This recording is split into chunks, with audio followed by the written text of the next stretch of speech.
visible so that when they do the pledge, they would know what to look at? Sure. Thank you. Good morning. Good morning.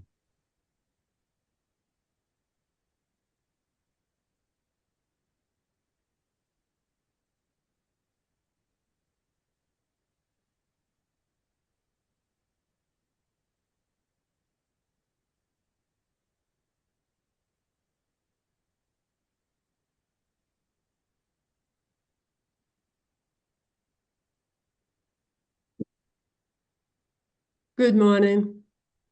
Good morning, Linda. How are you? I'm great, thanks. How are you? Good. Good, good. Good. Yep.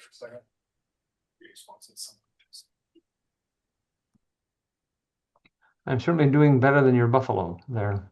Oh, whereabouts? Actually on the side there, I think you were good. Over here. Yep.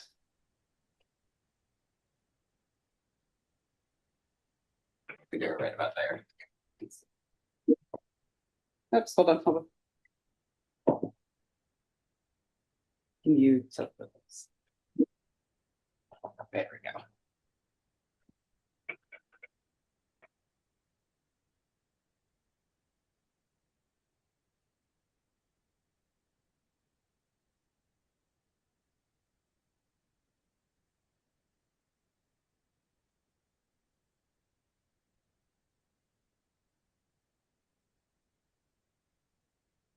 So there will be people testifying, or are they coming in person? No, everything's Zoom.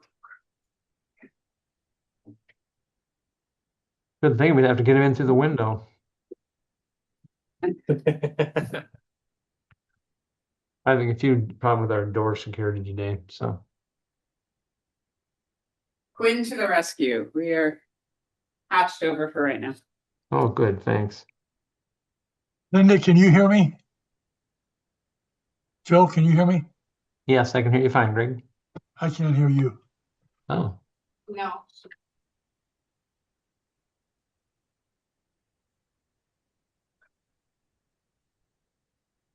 Oh, that's the problem. so you can hear us now? Yeah, you know, if the volume is turned up, it works pretty good. Good.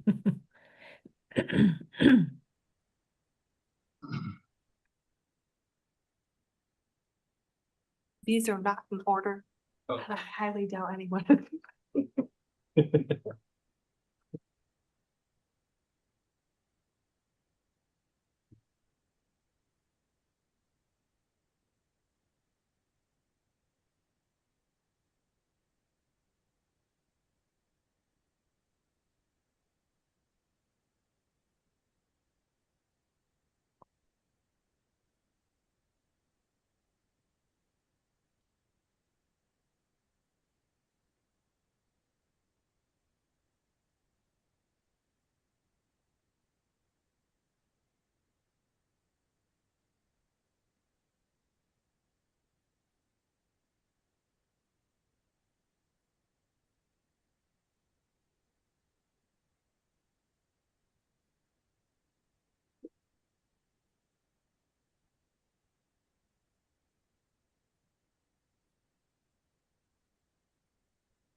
There.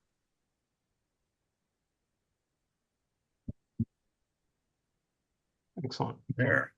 I finally got up. Hi, Joe. No, I mean, I didn't mean woke up, but That's what it sounded like. I was on my phone and it wouldn't, and I couldn't, it was locked up. So I'm in worse shape than you, Greg. So.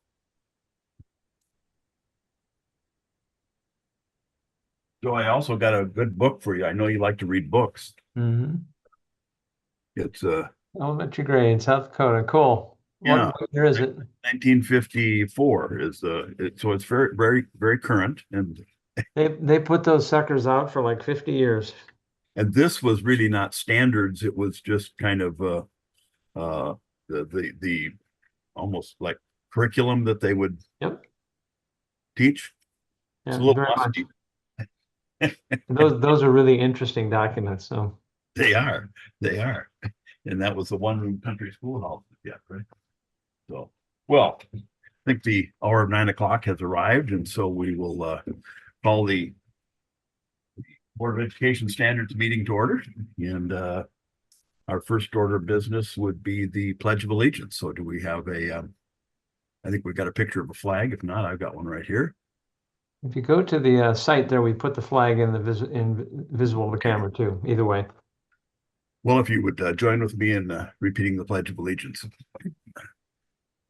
I pledge allegiance to the flag of the United States of America, to the republic for which it stands, one nation under God, Under God, indivisible, liberty liberty and justice for all. Very good. Thank you. The secretary will take the roll. Clerk will take the roll. Yes, Phyllis Heineman, Present. Greg Von Wald, Present. Rich Meyer. Linda Olson, Present. Tanya Warzeka, Present. Jean Moulton, Present. and Steve Perkins. Present. So we have everybody but Dr. Meyer. I see Rich Meyer, present. There we go. Rich Meyer, he's checked in. Okay. All 7 members are present then. So so the agenda is before us. Just have a couple items before we do the public hearing. I think we'll have a motion to just we inadvertently admitted the first read and public hearing, and everything was all met, so we can just have a motion before we do the public hearing on 7, adding that. And then also on item 8, we would have the approval of the letters to the school leaders and the Department of Social Services. There's 2 letters there that were in the packet and things on that. So any other items or questions, comments on the agenda? I think the general discussion and everything, we've got plenty of things there, future meetings and things like that. So very good. Hearing none, then is there a motion to approve the agenda as amended? Heineman would move the amended agenda. Moved by Heineman. Is there a second? Moulton second. Seconded by Moulton. Any discussion? If not, all in favor say aye. Aye. Aye. Aye. Aye. Opposed?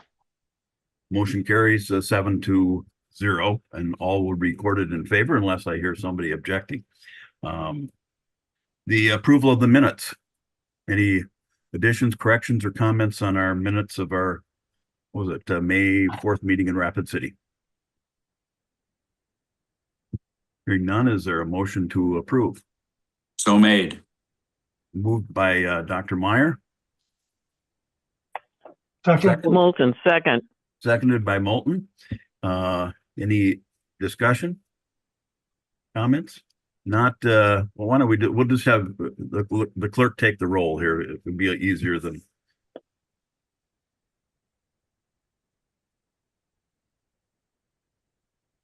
Want to read the roll?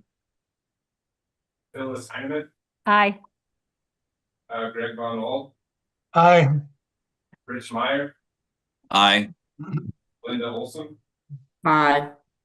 Tanya Warzeka, Aye. Jean Moulton, Aye. Steve Perkins, Aye. So the vote being 7-0, the minutes are approved. And by the way, it sounds like we've got a new recording secretary today. So who's on board there? my name is Jordan Cromwell. Gordon? Jordan, Jordan. Okay. Well, very good. Welcome, Jordan. yes. Good. Okay.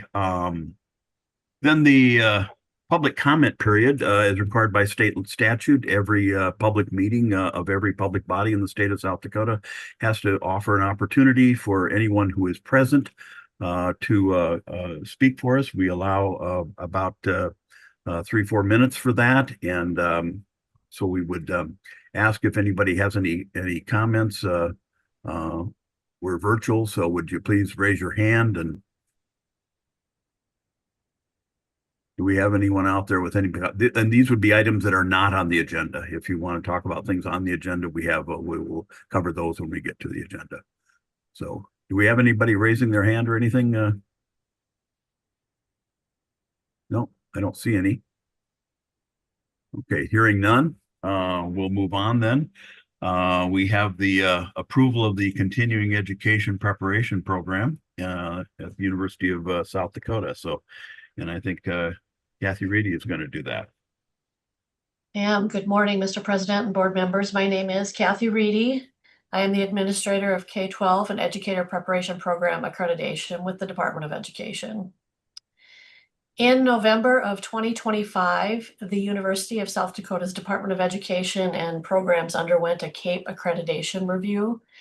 The CAPE Council met in April of 2026 and granted their Educator Preparation Program full accreditation for 7 years. And the specifics of this accreditation are detailed in the Accreditation Action Report that you received and was posted. This includes the areas of improvement that the EPP is required to address in their annual report, and USD did very well. They had 2 areas of improvement. They were basically the same for both the initial and advanced. I also want to point out that USD's individual art, music, school psychologist, and school counselor educator preparation programs are all nationally accredited by their respective agencies, which are recognized by DOE as well. So at this time, we would ask that the board accept this accreditation decision and approve the accreditation of the University of South Dakota's Educator Preparation Program through June of 2033. And if you have questions for the EPP, we do have Dr. Amy Schweinley, Dean, and Dr. Robin Wiebers, I believe, Associate Dean from USD on the line. Very good. We welcome you members from the University of South Dakota. Any questions or comments on this matter? This would be, Dr. Meyer. yeah, Mr. President, this would be accredited until when? What was that date? June of 33? 2033. Yes, it's a 7-year 2033. accreditation. Okay, thank you. Yeah, I just want to say, Mr. President, Yes, Ms. Olson. yes, I just want to say congratulations. That is, they offer a great program, and I'm not surprised by their, great review. So, Any other questions? Mr. President, this is Yes, Moulton Ms. Moulton. for the University of South Dakota administrators. Is there credit or classes currently offered in library science? I'm Amy Schweinley, Dean of the School of Education. We currently do not offer courses in library science, although it's interesting that you bring that up because we have started having discussions on exactly that topic. Okay, that would be great since that program was discontinued as a major in about 1975. I would like to see it returned. It is interesting. Just out of curiosity, Dean Swinley, do you know, or maybe you, Mrs. Moulton, do we have any other universities or colleges in South Dakota that offer library science? I believe BHSU. Yes. Yep, go ahead, Gene. Black Hills does, I believe, as a minor. Okay. Okay, I'm just curious. Minimal courses. Yes. Okay. Further discussion? Questions, comments? I just had one, and maybe Mr. Reedy, you can answer that, but or from the university. But I noticed in there were letters dated as part of it, back in November 11th of 22, and then something 25, and there was something I think that was even earlier than that, 2019. I was just curious, why were those included now? Mr. President, this is Kathy Reedy. Yes. Those were the documentation from the national recognition for those specific programs, music and art. And so that's why we included them, to show that they were nationally recognized as an individual program. So they were just basically exhibits to the the item to show what it was. Well, I thought that it must be something like that. I didn't think that we would be approving them. That's correct. We're much more timely than that. Okay, very good. Any other questions or comments then? So the requested action then would be to approve their education preparation program. President Perkins, Yeah, Dr. Meyer. this is probably to Mrs. Moulton. Is there a demand for a major in library science, or are there what's the need? What's the actual need? If it was discontinued in 75, I'm just curious. Another program was another program was substituted, a Master in Fine Arts in Theater, and library science was dropped in 1975. And yes, there is a need. It's difficult to find certified librarians across the state for schools. Right now, only masters from out-of-state programs are available. I would add to that additionally, many schools, because of financial situations, have moved towards not having certified librarians, as that is not required currently. Sometimes that maybe as far as book selections and things, I think we've talked, Dr. Gray, sometimes that creates a little, or can create some difficulties sometimes, correct? Absolutely. Yes, okay. Well, Thank you. We've passed that on to the University of South Dakota. So Dean Schweinley, maybe you can continue to study reenacting the program. Any other discussion? If not, then the motion is before us to did we have the motion? I guess we did. Right. So the clerk will call the roll then on the adoption of the approval of the education preparation program. Wait a minute. Mr. President, we are still waiting for a motion. Oh, we're still waiting. Good, thank you. I didn't think that it was, but at any rate. I'll make that motion. Moved by Meyer. Is there a second? Olson, second. Who's that? Moulton? Okay. Olson. Okay, good. Thank you, Linda. Okay, now we can go with the roll. Jordan? Heineman, Aye. Von Wald, Aye. Meyer, Aye. Olson, Aye. Warzeka, Aye.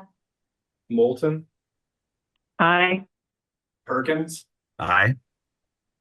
So there being 7 ayes and 0 nays, the motion is passed and agreed to.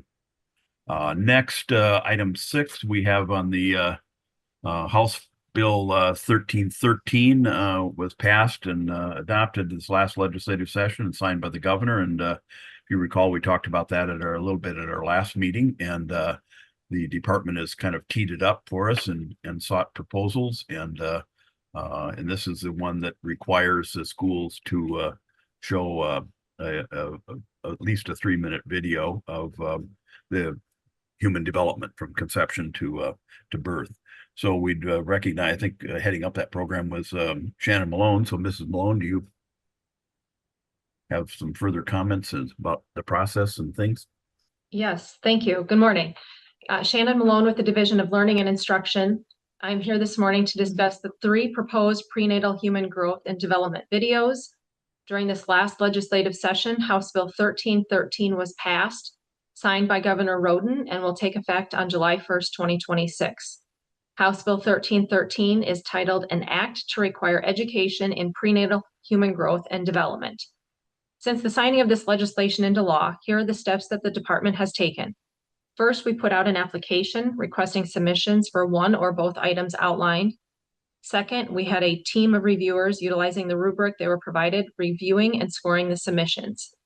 The approved trainings before you today were reviewed to ensure they meet the following criteria: are research-based, are age-appropriate, include a high-definition ultrasound video that shows the presence of the brain, heart, and other major organs as they appear at various stages of prenatal development, and must be at least 3 minutes in length, and includes a high-quality computer-generated rendering or animation or high-definition ultrasound video that shows the progress of prenatal human development from fertilization through birth, noting significant moments in the progress of cellular growth and organ development, and must be at least 3 minutes in length.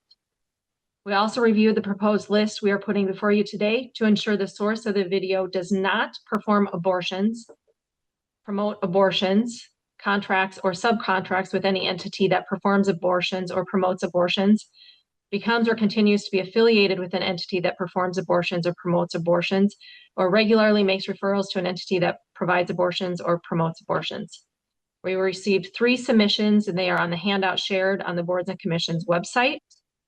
The 3 include the biology of prenatal development from the Endowment of Human Development, from Encyclopedia Britannica, how a human embryo develops into a fetus, and a never before seen look at human life in the womb, or Baby Olivia, from Live Action.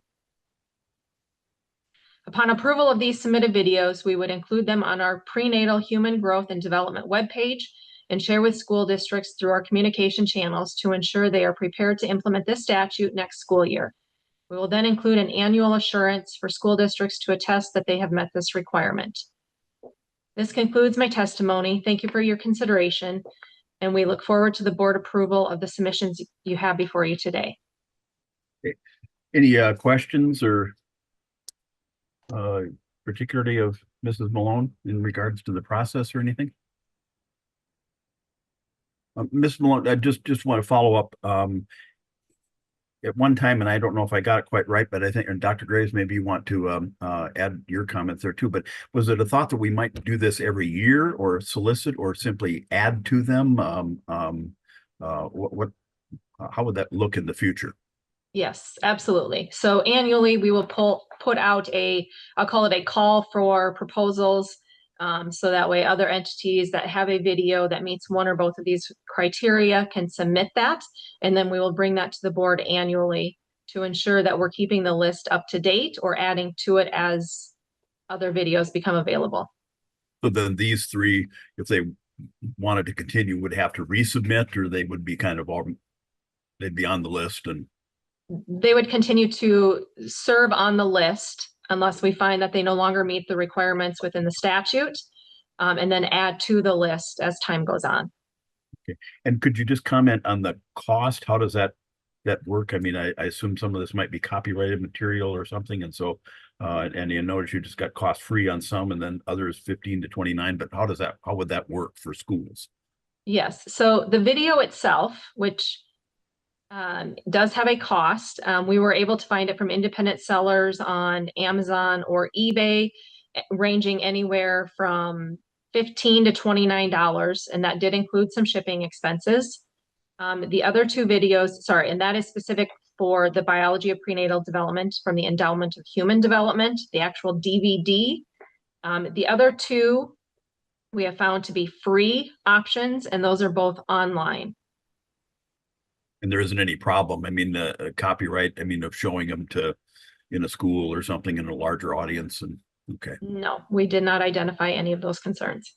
And did, just curious, did the Endowment for Human Development, did they actually submit that, or did somebody else just kind of submit that on their behalf or something? Or that was actually submitted by an entity that currently utilizes that in a school district. Oh, okay. Yes, I think that was mentioned. Okay. Other comments, questions? Any members of the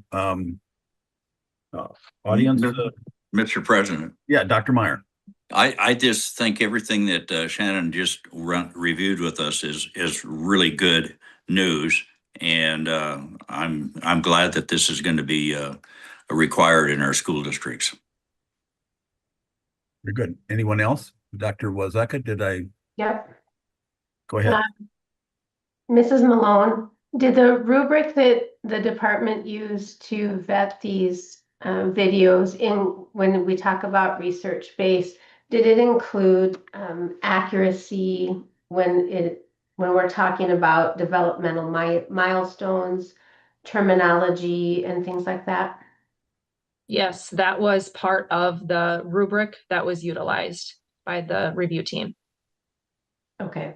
Did the department in the vetting of the online videos or any of the videos submitted, did the department look at or vet them in any way in terms of controversy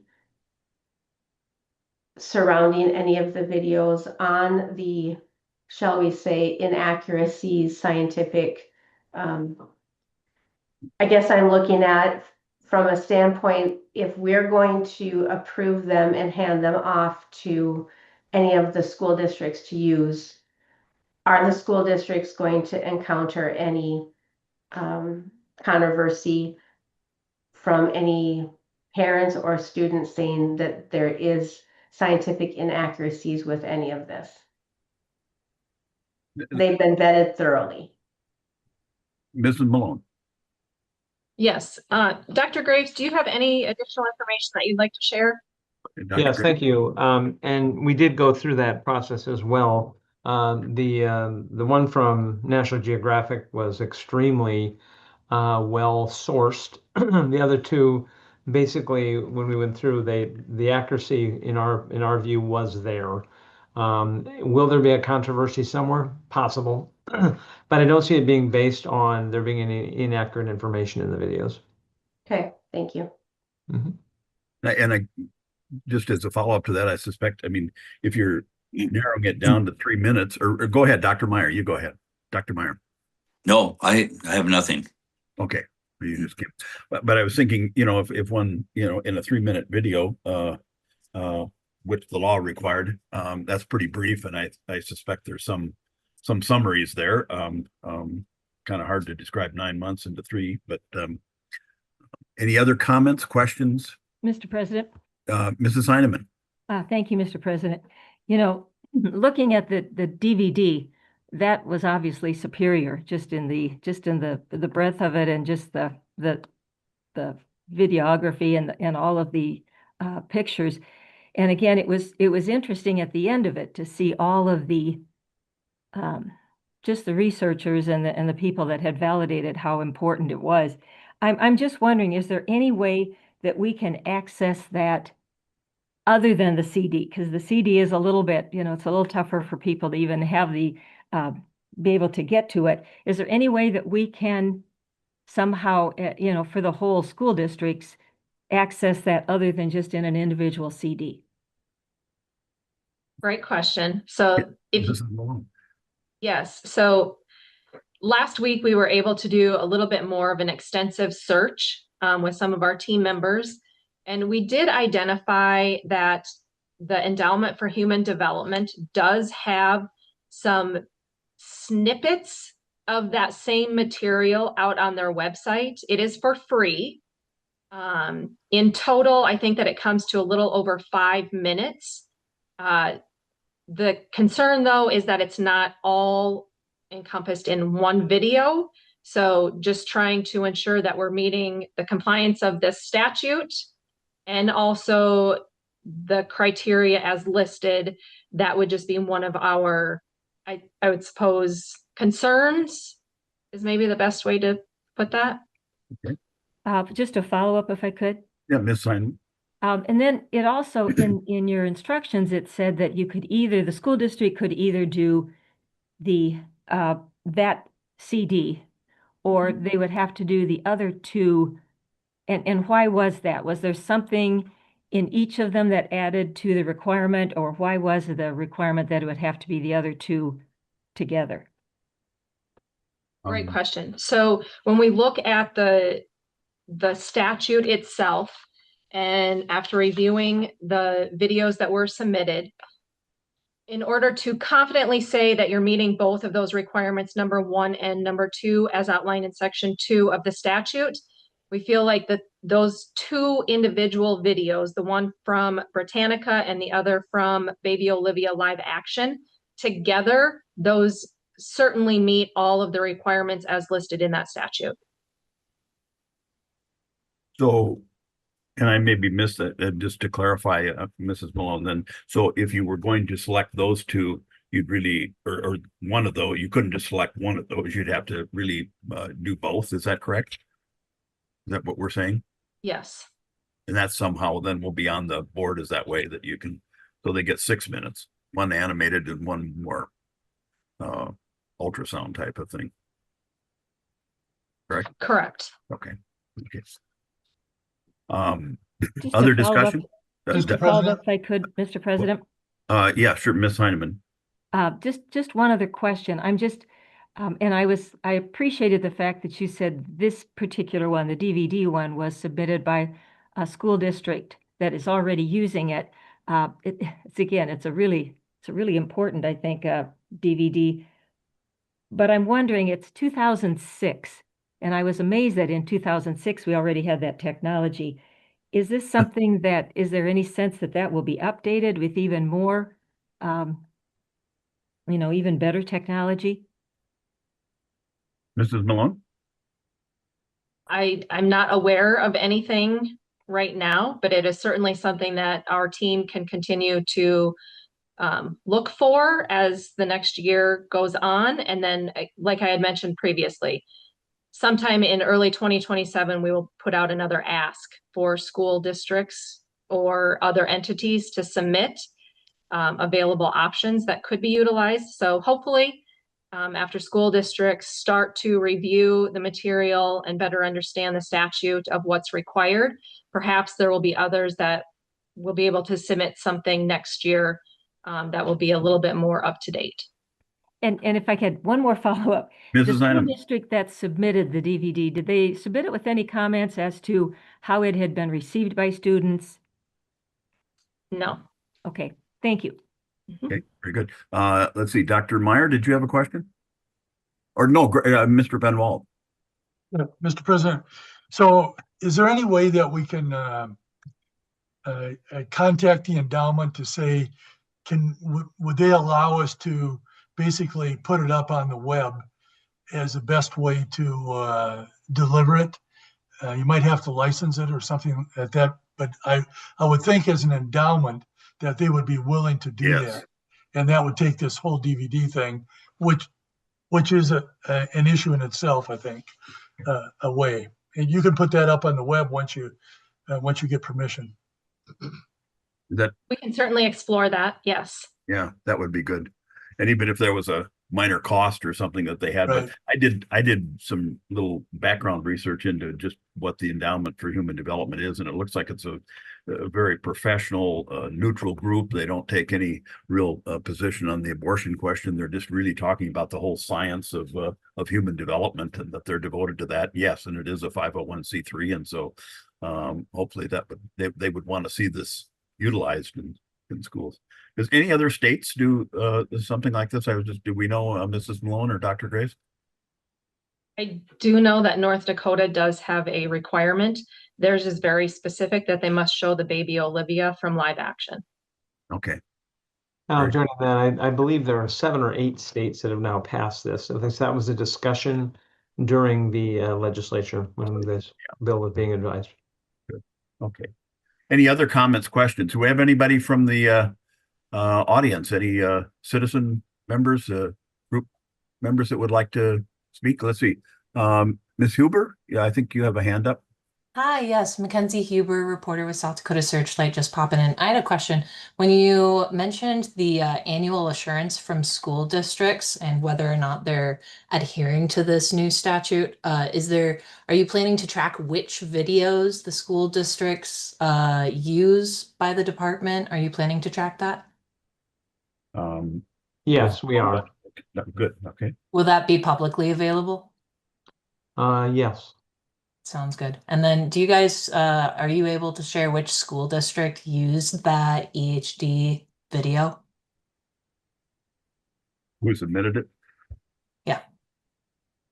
I'm not sure that information is publicly available information at this time. Sounds good. Thank you. Any other questions out there? Comments from members of the public? Any other, how about the board members? So then the appropriate motion would be to approve these 3. I think that's what the statute is, that we would recommend the resources and that these would be our recommendations so that you could utilize either the biology of prenatal development by the Endowment for Human Development as one, or both the human how the human embryo develops into a fetus and the never before seen look at human life in the womb, baby Olivia, that those that would require showing of both of those. And that's the selection of the local board. Any other discussion? Hearing none, is there a motion then to approve that? Heineman, so moves. Moved by Heineman, Second by Von Wald. seconded by Von Wald. No other discussion? All, go ahead and take the roll. Heineman, Aye. Von Wald, Aye. Meyer, Aye. Olson, Aye. Marzecka, Aye. Moulton, Aye. Perkins, Aye.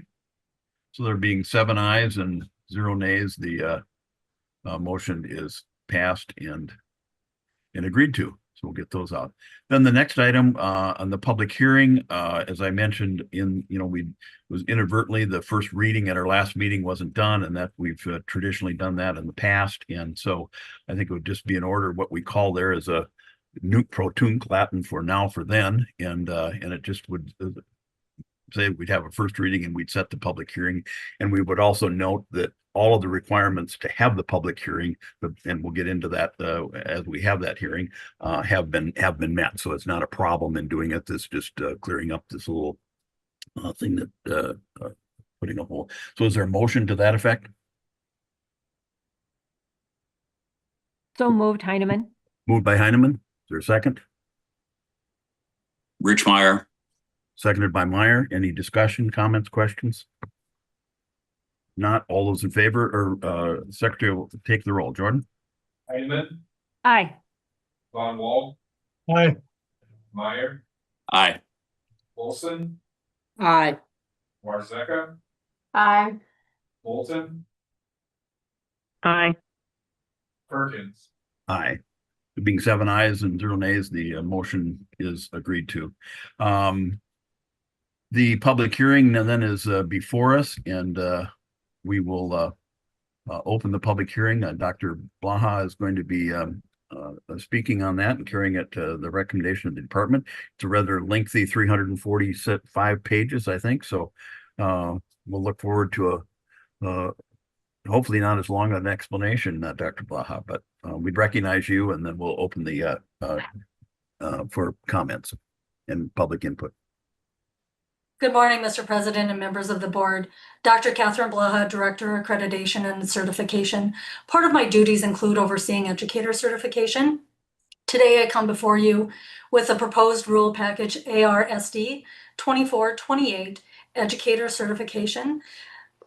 Acknowledging that it is a lengthy package, as Mr. President had indicated, to assist in clarifying the package, there is a PowerPoint that I would like to review. Give me just a second so I can share my screen.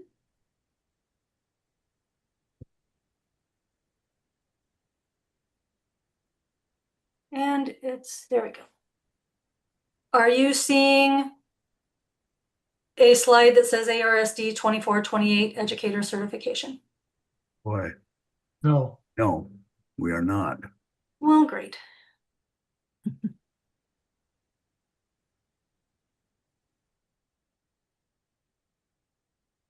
There's How about something. now?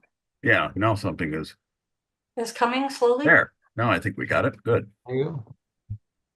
Okay.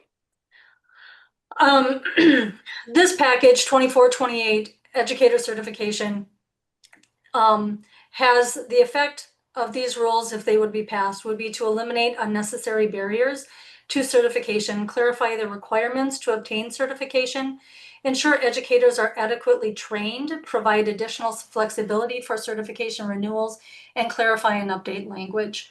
The reason for adopting the proposed rules is to simplify educator certification.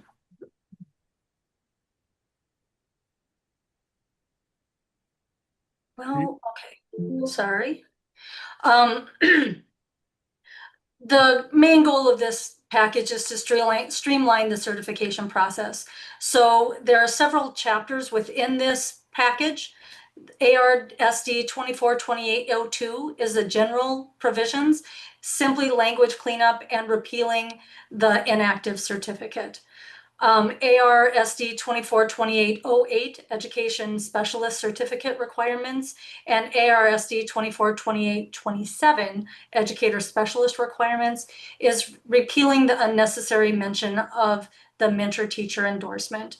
It does not change anything in regard to what we are doing now. It's just an unnecessary endorsement that doesn't need to be in rule. ARSD 242805, fees. We are restructuring for clarification and ease of use of our applications. Therefore, it condenses the application choices to reduce that confusion and a potential selection of wrong applications. And this also reduces the time that is spent corresponding between educators and DOE staff as applicants are trying to determine what application they should be selecting. Changes to our educator permits. ARSD 242809, Educator Permit Requirements.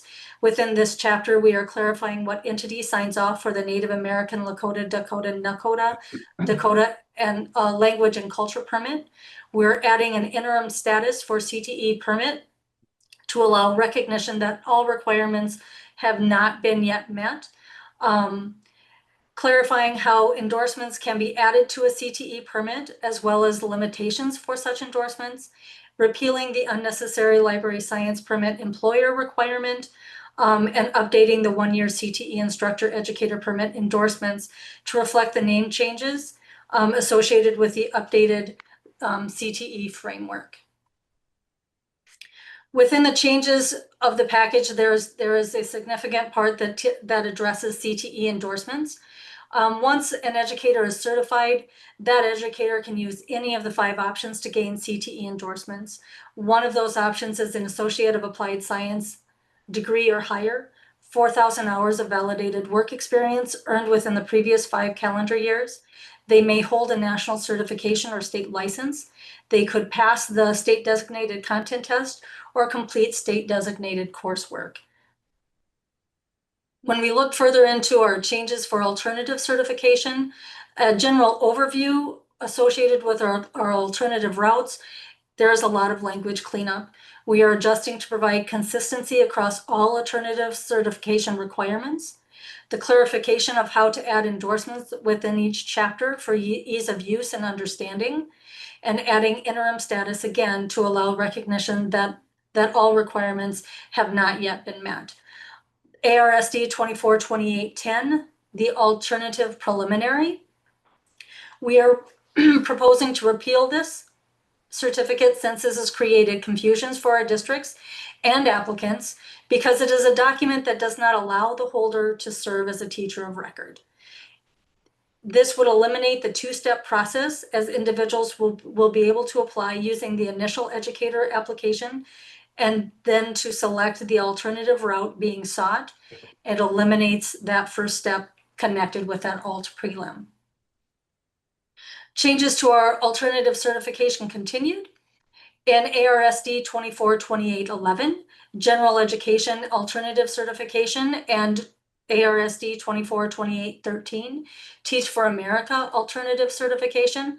Again, there is language cleanup, and we are clarifying how to add endorsements so they are moved within the chapter for ease, including the CTE endorsements. In ARSD 242815, the Administrator Alternatives Certification, again, this is simply language cleanup. In ARSD 2412, CTE Alternative Certification, there is language cleanup. We are adding language to allow both national certification and state licensure to qualify for certification and endorsements. Adjusting to mirror the alternative certification requirements for all other alternative certification pathways, and clarify how to add endorsements, including those beyond CTE, are moved within the chapter for ease. There are a few changes to educator certification renewal. We are adding options for renewal credits. Instruction provided by an applicant as part of an approved educator preparation program can now be counted as towards their renewal credits, and as well as passage of state designated content tests can be used to be counted towards adding an endorsement. We are condensing rules for clarity and ease of use. We're simplifying the process for invalid certificate renewal requirements, but I want to note that the standard renewal process still continues to remain. There are some endorsement changes. So in ARSD 242818, under endorsement general provisions, there is some language cleanup. We are also repealing the alternative certification endorsements and restrictions of adding endorsements as they have been moved to the corresponding chapters for ease of use. In regard to requirements to add endorsements based on the various preparations, I've included those chapters for each of the preparations as listed on this slide. And again, we are looking at language cleanup, which creates some repeals, reorganization and grouping of endorsements by requirements. These changes help create consistency and flexibility across our preparation types. I want to note that effort was made to carefully review the current rules and simplify them. The proposed package reflects the following. It's an attempt to eliminate unnecessary barriers currently faced within the process of certification. We're clarifying the requirements to become certified. We're providing additional flexibility for certification renewals. We're clarifying and updating language, especially in connection to CTE and the language associated with the CTE framework. In addition, we have hang on, sorry. There. Are you able to see me again? You were back to you, yes. Okay. In addition, we have worked really closely with LRC to ensure compliance with the expectations and requirements of rulemaking. Effort has been spent to engage the field as the CTE team has been interacting with their district CTE contacts, discussing the upcoming changes. Notice had been given through the weekly update to increase awareness of the rules package, and various in-person conversations have also been held with interested parties. We have received 4 public comments and 2 additional comments after the deadline. These comments have been posted to the board's website. These comments come from a range of individuals, all of whom are proponents. Proponent comments associated with the package are provided by a teacher, special services director, and superintendent. These comments include appreciation for the streamlined rules, which are easier to understand. Recertification rules are aligned with expectations. The support for the removal of unnecessary requirements for some endorsements, such as the early childhood special education endorsement, and support for removing the alternative certification preliminary certificate as an unnecessary barrier towards certification. Additional proponent comments associated specifically with the career and technical education rules aspect were also received from the college and career readiness manager, a director at a technical high school, and a superintendent. These proponent comments include support for changes to CTE alternative certification as they are practical, reducing barriers and providing greater consistency, as well as flexibility associated with endorsements. In addition, support was addressed for the clearer certification pathways as well as the alignment with the updated CTE framework. Overall, the comments received demonstrate strong support for the rules package. There has also been interest by individuals to testify as proponents to this rules package. I respectfully ask for your approval of the ARSD 2428 Educator Certification Rules package presented to then allow us to move to the next step, which is IRC. I will stand by for questions, as will Jane Cronin, Office of Educator Certification Administrator, and Amy Miller, Director of Career and Technical Education. Thank you. Okay, very good. Thank you, Dr. Blaha. I think at this, yes. Someone there?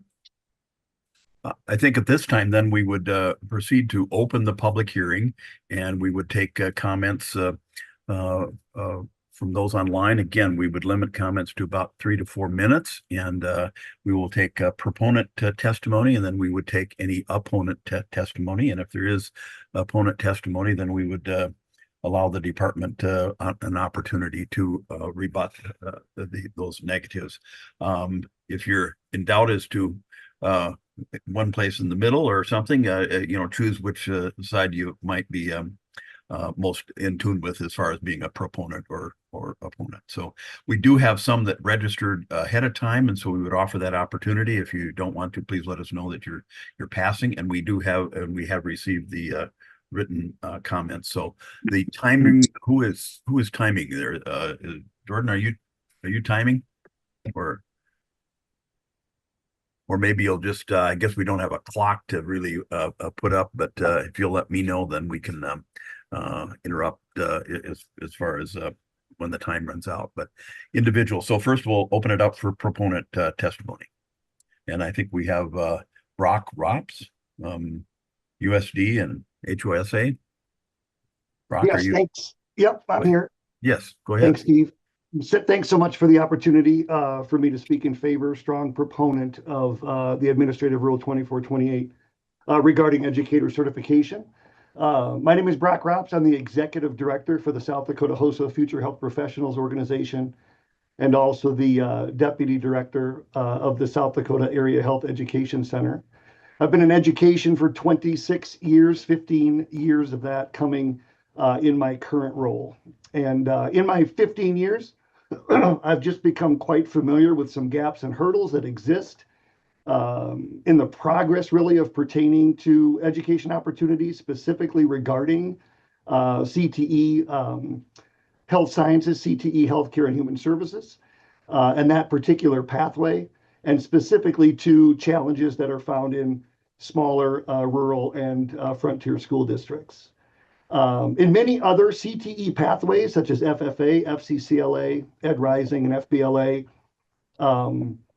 future educators have an opportunity to major in agriculture education, major in FACS education, major in business education, and becoming a certified CTE instructor through those programs in those specific disciplines.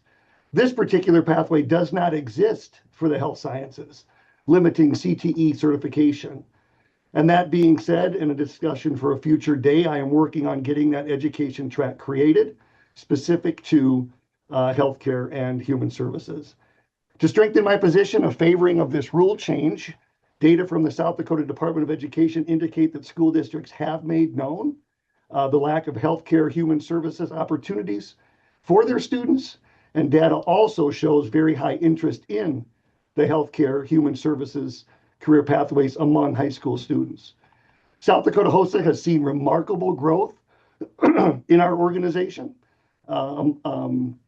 with aims of nurturing and encouraging students interested in a healthcare career pathway. And I can say with certainty that our health system partners, critical access hospital system partners, would also stand in favor of this change. This rule change will help increase the number of certified health science teachers in South Dakota, in turn offering more health science career opportunities and resources for schools. This rule change would allow the offering of a health sciences praxis exam, providing life science teachers and others with the opportunity to pass that exam, becoming health science certified. This would open up the opportunity for these teachers now to utilize Perkins funding and to help them grow in their profession. So I thank you so much for your time, and I yield back the rest. Very good. Thank you, Mr. Ropes.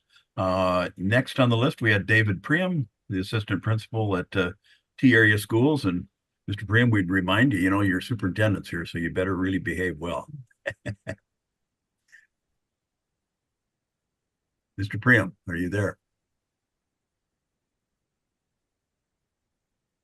He may not be available to an unexpected conflict. Okay, very good. Well, we'll just move on then. And if he does pop back up and anybody knows it, just let us know and we can move back there. Adam Shaw, the superintendent from Lennox. Mr. Shaw. Good morning. My name is Adam Shaw. I'm the superintendent in Lennox.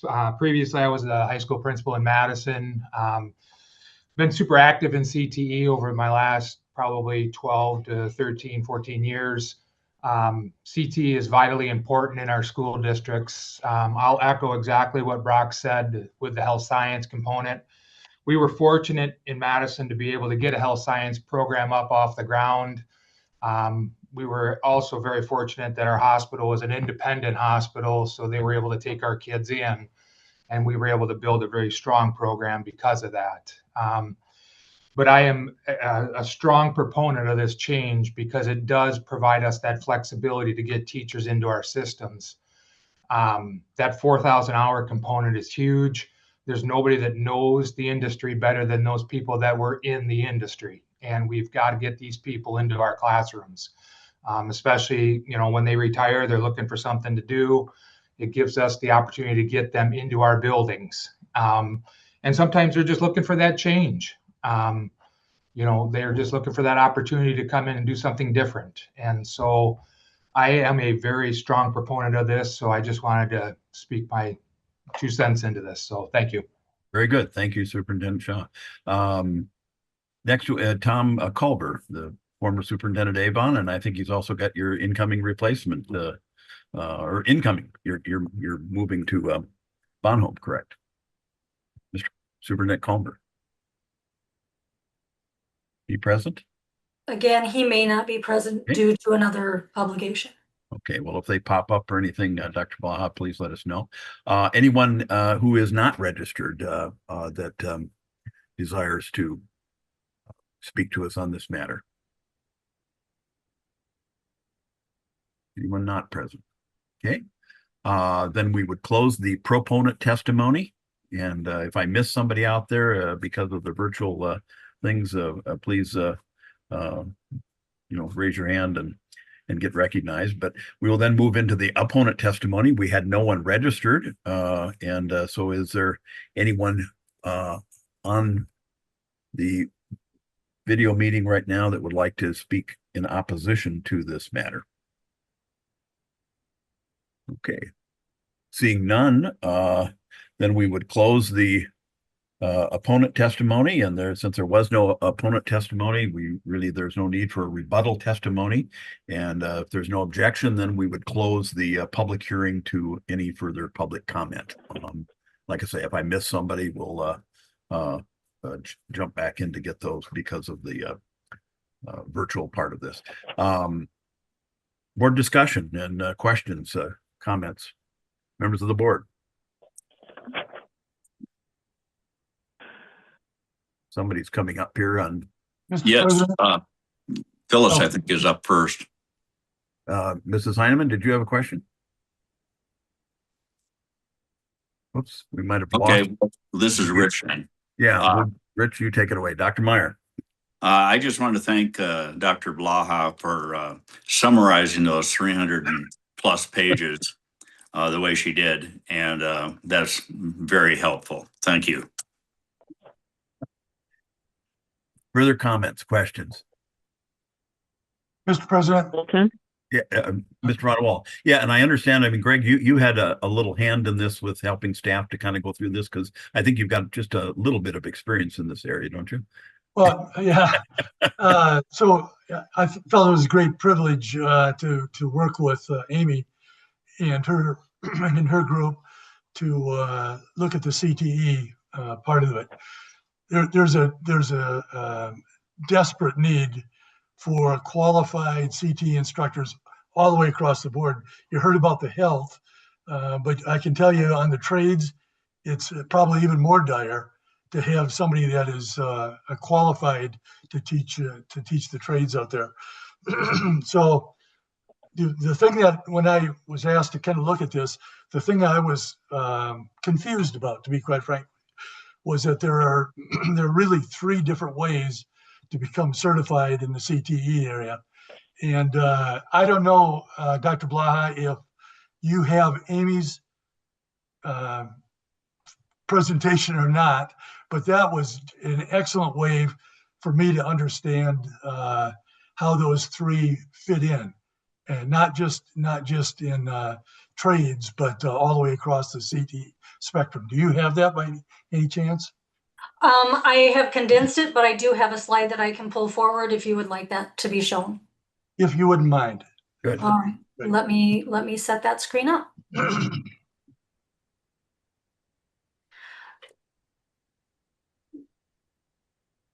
So it should say options for CTE teacher certification. Yes, we've got it up, Dr. Blaha. Perfect. So as Mr. Von Wold had said, there are 3 ways to gain CTE certification. Our first, and we can kind of think of them as levels or along our pathways. So our CTE one-year permit was developed during the 2025 legislative session. It is mainly used to help meet the needs for short-term positions or special programs, and it is renewable annually. Our second level is our CTE instructor permit. This permit can be for up to 5 years. It is a route to the classroom for individuals with that technical experience in high demand CTE areas associated with pathways. And the expectations include that the applicants would be required to take some additional college courses to develop their education related skills, and with successful completion of the state designated pedagogy test. When those things are met, it moves to a true 5-year renewable certificate. That truly is recognizing that we've got strong industry people, but we need to give them that support so they can be successful in the classroom. The third route is our CTE alternative certification route. This is available as a route to the classroom for individuals with technical expertise that also may hold a bachelor's degree, so they can earn full teaching certification, and they can be certified in clusters and or pathways. This allows access to add additional core content endorsements as well. And I do want to note that we do already have an option for those that are already certified educators in other areas to have options available to add the CTE endorsements to their certification as well. Yeah, Mr. Do you have any President. other? Yeah, go ahead. Mr. Yeah. So the thing that kind of threw me was as we're going through the rules, the permit, it'll say in the rules the permit is 1 year renewable, and then the same section of law, different rule rather, is they'll talk about a 3-year certification and going up to your 5-year. And so that was confusing to me. This little chart right here kind of was the light bulb that finally came on with me, saying, okay, now I understand how the rules are written and why they're that way. But I just wanted to comment on how this has really cleaned up the pathways and how to become a CTE certified instructor. And I think it did the same thing with SPED, in my opinion. And that's another area that we're in need of. So well done on that, Dr. Blaha. Good. Any other comments, questions? Mr. President. Mrs. Heineman. Thank you, Mr. President. Again, just a great thank you to the people that worked on this. While it's 345 pages for us to review, somebody had to actually put together the work on those 345 pages. I just have a couple of questions. You know, the alternative preliminary certificate requirement that was repealed, can somebody explain? So you had to do a preliminary certificate before you did your actual? Can someone explain what that was? Sure. Yes. Okay. Mr. President? Yes. Dr. So the alternative preliminary was an initial application that someone made. It did not give them access to become a teacher of record. It did not allow any endorsements. It simply provided a snapshot of it, gathered, do they have a bachelor's degree, and gave them permission to then seek employment with districts. We found that that was an unnecessary step because oftentimes districts are struggling to fill our CTE positions specifically, and offers of employment or conversations were being had prior to this alt prelim certificate being issued, and then it created the extra hassle that for the non-educator that's coming in from the field, they think that they've met everything that they need to, but then our districts are finding when they go to complete the PRF in October that their individual is being flagged because they're not certified. So it just created a level of angst and anxiety as well as frustration, because there was just, despite the efforts on the certification office side of providing guidance and direction of this is completed. Now you need to do this step. It was something that was missed within the field. Jane, do you have any other additions to add?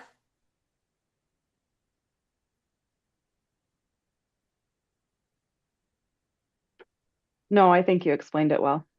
Just a follow up. It just absolutely looks like something that needed to be changed. So thank you. And Mr. President, could I have one more question? Yes, Mrs. Hyman. I noticed throughout there's validated work. Can someone just explain to me what validated, how do you validate work or what that actually means? Mr. President. Dr. Blaha. I'm going to defer to Ms. Cronin to explain that process. Okay. Mr. President. Yes. Jane Cronin, Administrator of Office of Educator Certification. The validated work experience, we do have a form available on our website. That form has the individual identify where they were working, what their position was, how many hours they had on an average week, and then total number of hours throughout their employment. In addition, if the individual, and then they have their supervisor sign off on the form. If the individual is a self-employed individual, we have other options where they can submit additional documentation, such as redacted tax information, so that we can see that that was their true source of employment. At the time that we receive this information, we work with our CTE certification specialists to ensure that the decision made on the endorsement that it's meeting is meeting the type of work that the individual has completed, as well as the endorsement that they're requesting. Mr. President? Yes, Mrs. Hyman. Oh, thank you for that. That's very helpful. I did notice as I'm going through, on page 50, there's one space where it talks about the thousands of work, but it doesn't say validated, because I kept seeing validated throughout, and I just wondered if there was a difference there. Cronin or Dr. Blaha? Yeah, I was just pulling up the document, Mr. President. And just wondering, as I said, because I kept seeing it over and over again on almost everything, but on that particular one, it was just of work. I am wondering if that might have been an oversight on our part, because this is tying to our CTE alternative certification. Amanda, would you be available? Page 50.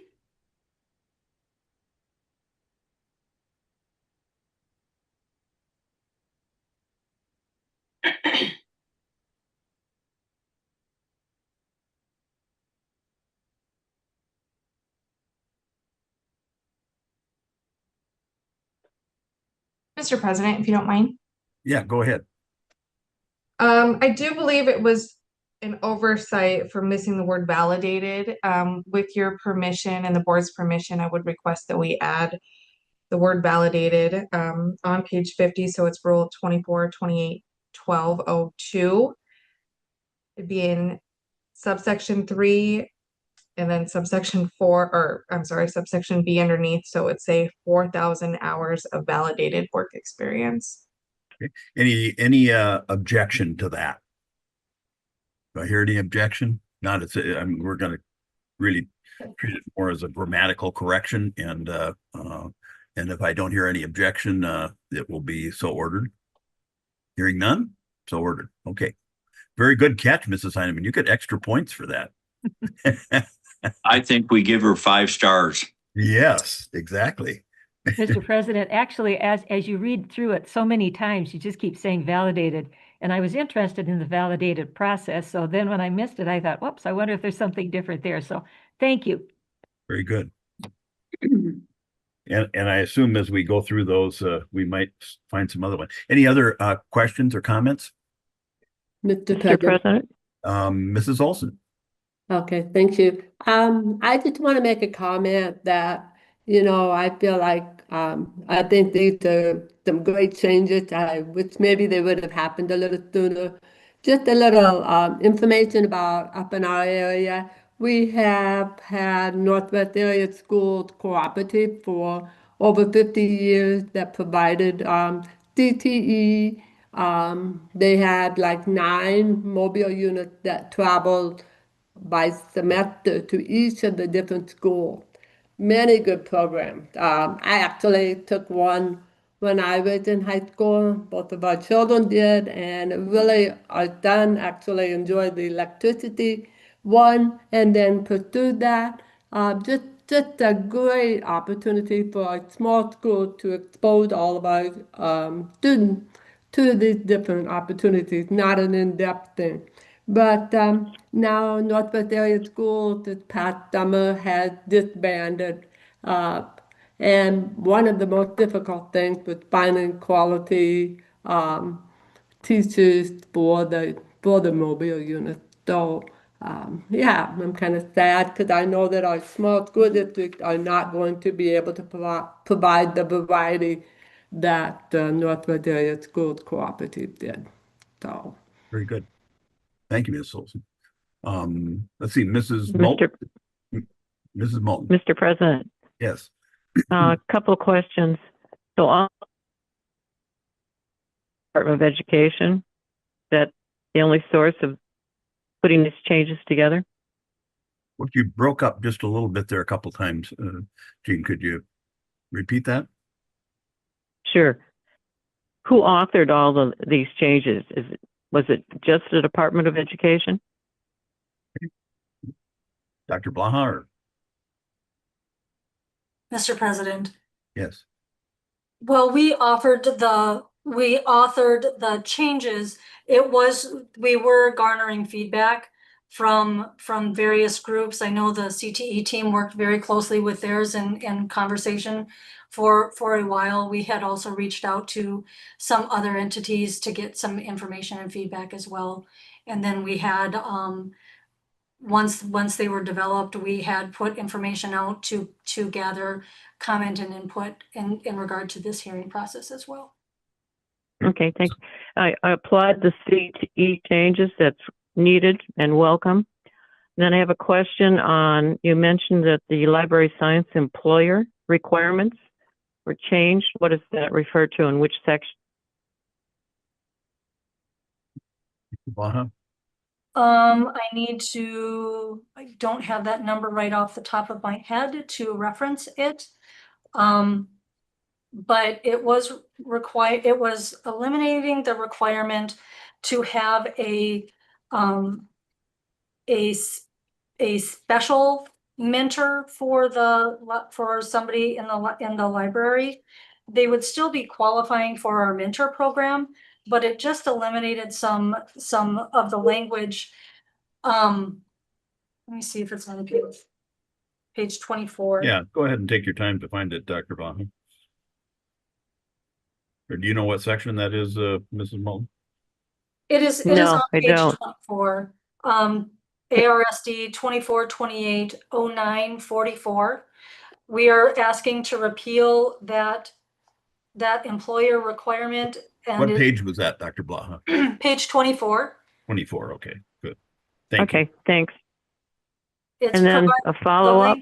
Okay, yes. Go ahead. Go ahead, Dr. Blaha. Go ahead. With your explanation there, what? It just is repealing the language that held employers to saying that it was providing a mentor during the first 2 years of employment as a librarian. It was just an unnecessary piece that we already have covered. Okay, thanks. And then when would these changes and additions, when would all of this take place? When would this be implemented? If we get your approval today, we would hope that we could bring this package to IRRC. That's the legislative committee that has Yeah, to. yes. They can't disapprove, but they can send it back to us if they don't like it, right? Yeah, it's interim rules committee. We would be looking at going forward with this package August 18th. And then with their approval, once it's presented to the Secretary of State, they would be in effect 20 days after that. Okay, thank you. Final published or something too, right? Yeah. Yep, it has to go through that publication piece. Okay, Amanda, if I have misspoken on dates, please feel free to correct me. And Mrs. Moulton? Mr. President, so in effect, it could take place as soon as this school year, this fall. Mr. President? Mrs. Dr. Blaha? Yes, that would be our plan. It would be occurring sometime early this fall. Okay. Thank you. Other questions or comments? Dr. Blaha, I had, as I reviewed some of it, I was curious on page 18, we have eliminated as far as the native, the language that's in culture permit. You know, apparently you can have it by higher education, or we've eliminated that the organization that would have granted the accreditation had been approved by both the tribal government and the department. Is there, I mean, the tribe's on board with this and aware of it, and or do we have any that are that way, or why was that change made? Mr. President, yes, there are currently 2 permits. One is the Native American Lakota, Dakota, Nakota language and culture permit, and another one is an eminent scholar language and culture permit for Lakota, Dakota, Nakota. The eminent scholar can only be signed off by that tribal organization or government. And that would be the eminent scholar one. And then those that are going to a college to get credits to be able to teach using the language, the Native American language, Dakota, Lakota, Nakota permit. We were just trying to clear it up because we were finding that there was misunderstanding and confusion with that. So it truly separates the 2 permits. There's 2 different permits. Each one is signed off by a different entity. Okay. But it's the same type of endorsement. On the language, then, is there, I mean, do we have which colleges then would grant this that would be a regionally accredited institution? Mr. President, within South Dakota, we do have educator preparation programs that offer Lakota and Dakota Nakota languages. And where are those offered? SDSU has one. I believe Ogallala Lakota. I'm not sure if Sente or if there's others in the state, but I do know that we've got the ones that are coming to mind most frequently for me right now would be South Dakota State University and Ogallala Lakota College. Jane, are there any others that I am missing? Yes, Mr. President. Yes, go ahead, Jane. Jane Cronin. There's actually 5 universities right now that can sign off on this permit. As Dr. Blaha has stated, South Dakota State University, Ogallala Lakota College, Sente Galeska University. We also have Sisseton Wahpeton Community College and Sitting Bull College. So Dr. Blaha, do we have, or Ms. Cronin, maybe you can answer that too, but do we have anybody that now doesn't have that accreditation from one of those schools? And would this change if they happen to be approved by an organization that both the tribal government and the department approved? Would this change their certification, so to speak? And Mr. President, Jane Yes. Cronin. So the eminent scholar, which is not part of this rules package, Okay. still exists. And the same for tribal government or organizations that have been approved by the department. They have been listed on both forms for sign off. And so what this does is it separates. And so the universities will sign off on the presented rule, and then the eminent scholar will have the different organizations approve by tribal government and the department. I see. So if someone was certified under this particular exemption that we're eliminating, they could become you were saying they would be an eminent scholar as well. And so that they would continue to be able to teach, and that this wouldn't create a problem. And going forward in the future, I assume that these programs have been added, that they probably weren't around to 25 years ago. Correct. Nobody will lose anything off of this. It will just make that separation of which route the person gained it through. The same endorsement, so the same courses that can be taught under both options will still be available. Okay. Very good. And as far as we know, they understand that situation. The tribal governments, because that would be, I suppose, where a complaint would come. But once it's explained, I guess it's not going to change. It's not going to stop somebody from teaching that is currently involved, or even in the future, they could just do it under the eminent scholar basis, correct?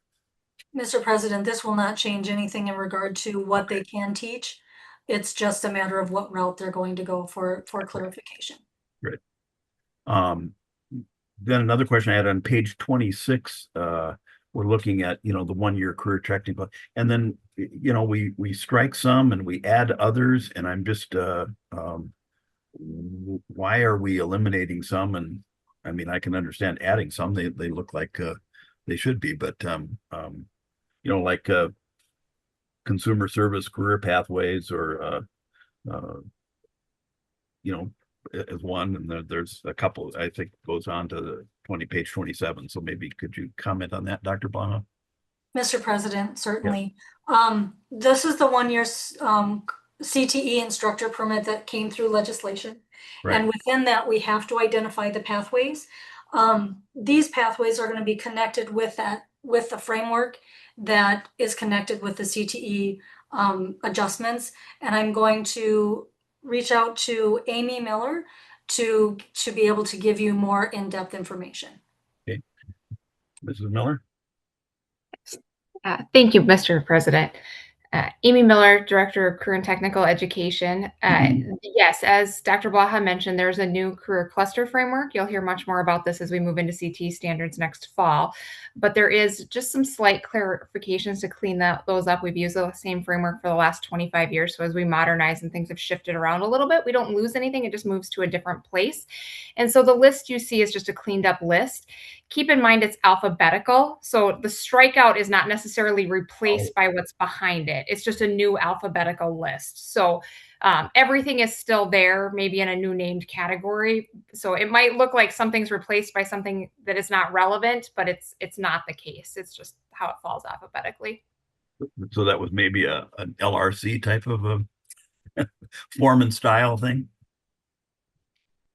I believe so, that's how they're supposed to. So for example, like when we would say number 8, which was stricken banking services and business finance, that's still there and probably in a little different format. Is it in some place? It is. Let me go find that one. Sorry, give me just a second here.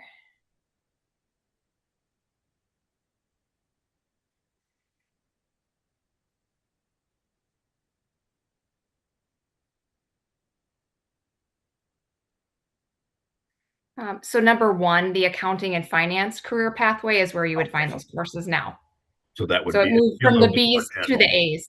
Right. And a little more general than specifically in the banking services. So the intent wasn't to eliminate any of these, and it was just to maybe broaden them a little bit, and which would allow for a little more creativity out there. Because it is a little bit, if a school wanted to do something, if I understand this, and it was not included in any of these because of a narrower interpretation or something, then we'd need to change our rules to allow for it. Am I reading that correctly? Yes, Mr. President. Yes. It's a balancing act of being specific enough that you have people in exact things. So, for example, the ag industry, like you might have someone that's an agronomist that's never worked with animals. So we have specific pathways to keep them narrow enough that we can guarantee expertise, but also broad enough that we can offer a variety, as you said. So accounting and finance is a little broader, and we can offer more options in there. But my question relates to, I mean, if there was something that wasn't on here that a school wanted to offer, or as times change, then that would actually take a rule change to actually insert that, because the legislation that allows this, if I understood that correctly, you know, we specifically have to provide by it in rules. We can't just let the department or the school, you know, invent it themselves, correct? Mr. President? Yes. Yes, the career cluster framework is structured to be adaptable to cover all possible careers, all possible education pathways. And so within these, we would have process through our standards committees when we add new courses, to add new courses in areas that the school districts could adopt. But no, it doesn't have to go back to rule anytime we would need to make a little tweak. These pathways should be structured flexible enough to allow for those enhancements to come as they do through the standards process. Well, with Elon Musk and his going to space travel and stuff, maybe we'll have to add that sometime in the future. Okay, very good. Other questions? Mr. President? Mr. Van Wall. Yeah, I address this to Amy. You know, Amy's well aware of how this whole cluster and CTE is changing. And actually the terminology has changed as well. So it's now called subclusters instead of pathways. And it broadens, and I think there is a space type of a subcluster in there. So I guess my question to you, Amy, is are we going to get there as far as changing the terminology to subcluster at some point, or not? Mr. President? Yeah, Mrs. Miller. Ms. Miller. Okay. Yes. So we're for the certification endorsements, our system is built around the word pathways. And so that's what we're talking about today is the pathway endorsements. But as far as our career cluster model and the structure that we have for our courses and standards, they are using they will be using subclusters when we present that new model. But the pathway endorsements and the model are a little bit separate. So, but yes. Yeah, and that's probably because the law says pathways. But it might be something I want to look at is we just go ahead and change the law to determine in the laws, because in fact the whole system has changed. Is my thought on that, instead of trying to run two separate. Greg, you're talking about the system kind of nationally, you mean, and everything, yes, right? Yeah. Yeah. We don't use that word anymore, right? Yeah. So anyway, that's my thought. Good point. Okay. Any other questions, comments? One I had on page 36, we eliminated in this general education alternative certification. I was just a little bit confused. I know we eliminated the preliminary certificate, but on the actual one, in that, again, page 36, it just what were we really doing there? Is it while pursuing an education or an alternative certification, wouldn't we want them to do that, or is it loosening it or tightening it, or what that language change? Mr. President, yes, this is really just a language cleanup. It's falling under the general ed alternative certification. So they're already pursuing. They are, okay. Eliminate confusion. Any other questions or comments? A lot of stuff here. Mr. President. Meyer. Yeah, it sounds like absolutely nothing was eliminated. Things were repositioned in different places, making it confusing for you reading it and wondering. But I think it sounds like they did a really excellent job of cleaning things up. Right. Any other further discussion? Dr. Blaha, if you were going to, try to take on your proponent hat or take that off and put on an opponent, well, if you had to criticize this particular thing, I mean, or you were out there, can you imagine for us somebody that might, since we really, to read and understand all 345 pages for us would be difficult, but what somebody might say against it? I think the only thing that somebody may look at is the same thing that you and your board have already brought up, just the volume of information within this package, and trying to make sense as this is repealed, but oh, it's found over here. So it's not. Whenever I'm looking at stuff like this, I always put on my principal's hat. How is this going to impact our schools, regardless of whether they're large or small? And I do feel that this is a package that has worked really hard to streamline it, make it more flexible for our districts, as well as easier to understand for our educators. Aside from just the cumbersomeness of trying to get through it and keep track of everything, I can't think of anything that would be a negative for those in the field. You're back again. I lost you, at least for a little bit. Oh, it says my internet connection is unstable. I'm stabilizing here. Okay. Any other questions?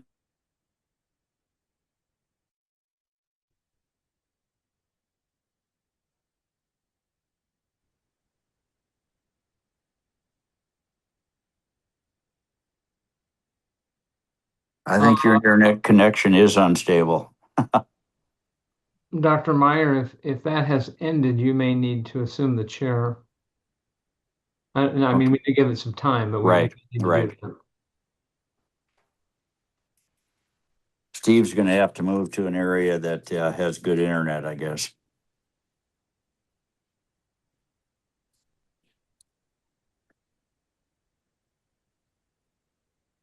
I think I'm back now.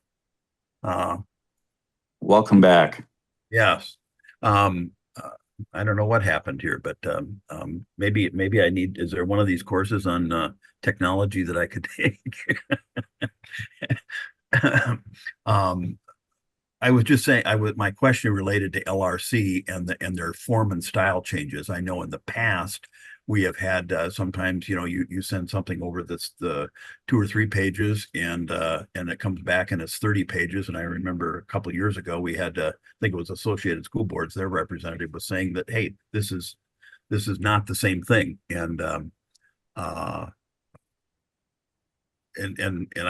think we had passed it, and that individual, I think, took another job or something, but not related to that. But I mean, how much of it was really form and style? We worked closely with LRC, Mr. President. A lot of their form and style were I mean, one of the parts was making sure that we were truly double spaced, so it did expand the length of the document and making sure that each rule was on a separate page. Otherwise, I know that Amanda went through the LRC's suggestions with the LRC's code counsel to work through that process so we could bring this package to you today. And that was things like the alphabetizing. I mean, that's their form and style, or maybe we wanted that too, but that could be some of it. Yeah. Amanda, is there more detail that you can share? Yes, Mr. President, Amanda LaCroix, General Counsel here for the department. Initially, this rule packet, if it was all nice and together and in a normal format that you could read, it's probably about 100 pages. With the spacing and the double spacing required by LRC, it jumped to the 345. And that includes the strikeouts, the alphabetized, that you can only have one rule per page. It's a lot. Okay. Well, I think any other comments, board members?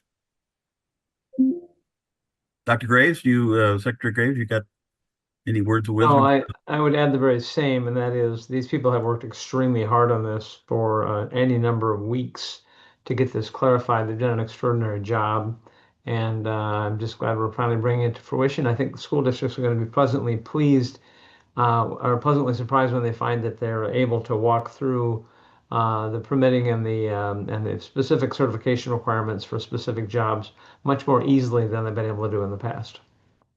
Okay. is this maybe a situation where, as I was talking, I think Mr. Von Wald was talking, I mean, we've added things and you mentioned that in your memo and things too over the years, and maybe we just, at some point, we should have maybe done a rewrite earlier. But that's always easy to look back and say we should have done something differently, but we're doing it now, right? Correct. Very good. Any other discussion, comments, questions? I did ask AI to summarize the document, and it did a pretty good job. It got it down to about 20 pages, and I thought maybe we could just use that, but okay, very good. If there's not, is there a motion then to approve these rules as presented? And along with that, I think would be the understanding that as you're codifying them, you find some grammatical corrections that we would permit those to be made as well, just like we did earlier with adding the one item that Mrs. Heineman found. So is there a motion to that effect? Von Wald moved. Moved by Von Wald. Is there a second? Richard. Seconded by Dr. Meyer. Any other discussion? If not, the clerk will take the roll. Jordan? Heineman, Aye. Von Wald, Aye. Meyer, Aye. Olson, Aye. Warzeka, Aye. Moulton, Aye. Perkins, Aye. So the vote being 7-0, the rule is passed and agreed to. Good job, everyone. Thank you. Next on our item, we would have the updated on the human trafficking. Andrea, if you recall, that was a working group that was presented at our a couple meetings ago in regards to, as we were considering the health education standards, and that group consisted of Mr. Von Wald and Dr. Meyer and myself, and then we had let's see, who from the tribal help me out, Dr. Graves. And Dr. Fred Osborne. Yes, Fred. Yes, Fred. And Andrea Effling has teed this up for us. So she's going to explain where we are, and I think this is kind of our final report. So President, thank you. Andrea Effling, School Counseling and Student Support Administrator with the DOE. And you gave a great context to our subcommittee. So I'm just going to give you a quick recap or overview on the state of human trafficking and then what we're doing about that. So according to Call to Freedom, which is a South Dakota nonprofit organization devoted to prevention and treatment of human trafficking, South Dakota is 9th out of 50 states in human trafficking. And according to South Dakota Department of Health, as of 2020, reported in 2020, 76% of trafficking cases in our state involve sex trafficking. So the problem may be growing as the statewide issue utilizes the internet and social media as its primary tools to reach children, the statewide issue. So with that, our subcommittee work group has the following items that we are planning to implement to help mitigate the issue. One of those is to encourage educators to become trained in human trafficking so they can be able to recognize the signs of human trafficking and support students to get help. In order to do this, we are promoting the variety of trainings related to human trafficking provided by the South Dakota Division of Criminal Investigation. And one of those items is the Division of Criminal Investigation is planning on providing and we will be platforming online on-demand trainings from them. So there will be 2 different types of trainings, one for any type of educator about human trafficking, recognizing those warning signs and how to support youth. And then the other one will go a level deeper for school counselors on that issue. Both of those trainings will be platformed on DOE's professional development platform. And then educators may utilize them to earn continuing education. So we see this as something where educators could complete them in pre-services, in services, or just on their own. And the continuing ed earned could be utilized when they renew their educator certificates. The other thing involved with encouraging educators with training on human trafficking is we will continue to promote the Department of Social Services video training for mandatory reporters. Currently, human trafficking is defined and indicators are shared in that video. We do have a letter that we plan to send out to them that will encourage elaboration on the subject when they have their next edit of the video. So with these measures, there's one other letter that is part of your packet of materials, and that is a joint letter between the Board of Education Standards and Department of Education that would go out to superintendents and curriculum directors, just encouraging staff training on human trafficking and talking about those areas that I just mentioned. And that's what I have for my update. Are there any questions? Any questions, comments of Andrea? I would just add before that, Dr. Meyer, go ahead. Yes, Andrea, would it be possible for you to send each of the Board of Education members the materials that you're sending out to the superintendents and everybody else? Yes, actually, the letter, Dr. Meyer, is one of the board materials for the board meeting. Okay. And then some of the other material, are you going to, Andrea, just following, are you going to be sending anything with the letter, the Dear Educator letter, or?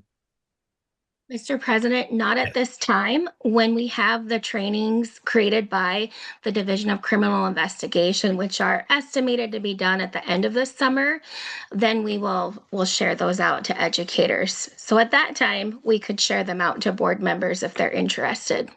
Yeah, that would be great. Good to get a little update on that and whatever, kind of keep us in track on that. It's just, as you recall, I mean, I think it was one of my passions, and I appreciate the working committee. And I think what we really were trying to do here with our schools, I think, is to take the more voluntary approach and point the problem to them and suggest that they do it. And put more emphasis on human trafficking. The state of North Dakota in this current session, they just meet once every 2 years. So back in 2025, last year, they passed a rather extensive bill requiring training of both teachers as well as students at the university level, and directed their Board of Regents or Higher Education Board to do that. And then also each school district in the K through 12 system to, again, train students and that. So we are seeing a big increase in it, and hopefully this letter will do that. I know we've that some of these groups have made inroads to, like, the Associated School Boards and what have you, to do presentations and things there. So we can track that a little bit, and I'm sure people in the legislature will be tracking it as well. So any other comments or questions about it? Mr. President? Yes, Mrs. Heineman. Thank you, Mr. President. Can you talk a little bit about that 9 out of 50? Is that absolute numbers, or how do they come upon that particular statistic? Mr. Andrew? President? Yes. That's a per capita statistic. Okay. Dr. Meyer, right. So it's based on per capita. So we're 9th on the per capita basis of this incident, correct? Yeah. Still very alarming. Yes. Yeah.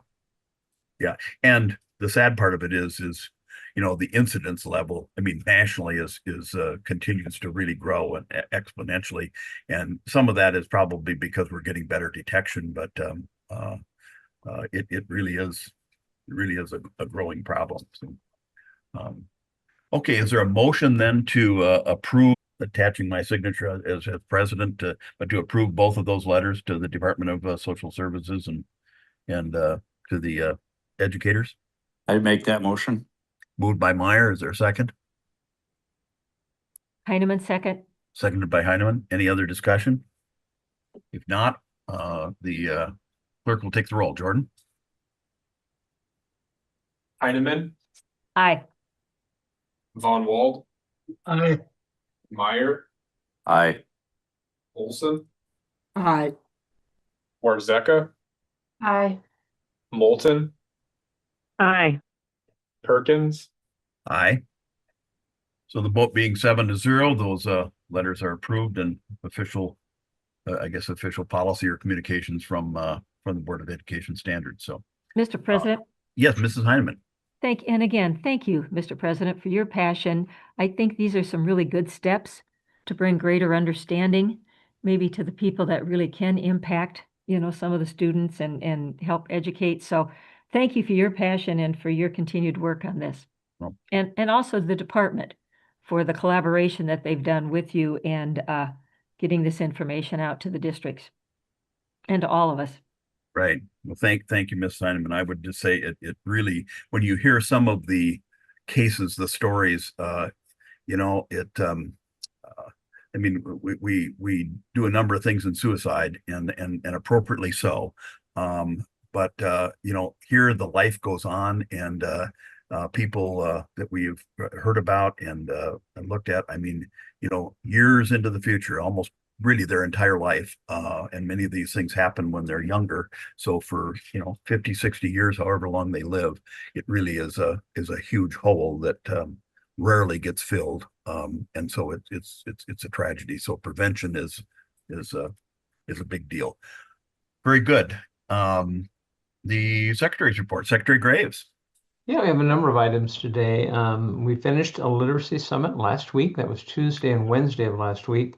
It was held in the Mitchell High School. We had over 1,000 educators attend that particular summit, 1,000 educators and others attend that summit, and it was extremely well received. That's our second summit in literacy. It's designed to be part of the whole effort to infuse the science of reading into the schools, into the elementary schools especially.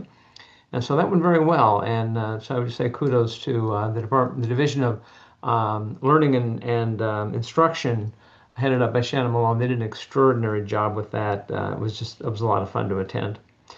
Mathematics standards were approved, of course, this past year, and we're now adopting an approach based on the meta-analyses and our work with our professor friend, an approach towards explicit instruction. We haven't completed that work on that, but it seems to be the particular pedagogy that will have the best chance at moving the needle on proficiency rates in that. In fact, next year we're exploring the idea of, instead of having a two-day literacy summit, having a two-day literacy summit attached with a one-day math summit, and that would allow elementary teachers to attend all three if they wish to, and without an additional conference out there, it would merge the two. So those are all things we're looking at, nothing determined at this time, but that's kind of our initiative in that area.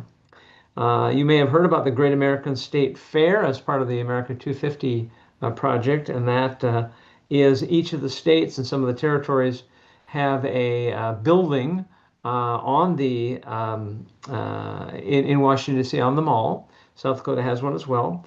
Due to some great work by Deputy Secretary Laura Scheibe, our media person Jaya Jones, and Cody Lean Carlson, they put together a really nice display of South Dakota's history, their innovators, the events, the major events that put into that.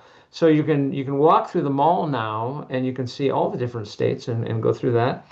And Ben Jones, of course, our state historian, is leading the charge up there, and they're all there now. And I understand that it's open today, or it may be open in a couple of days. But in any case, that's all been set up. So that's going to be a fine thing.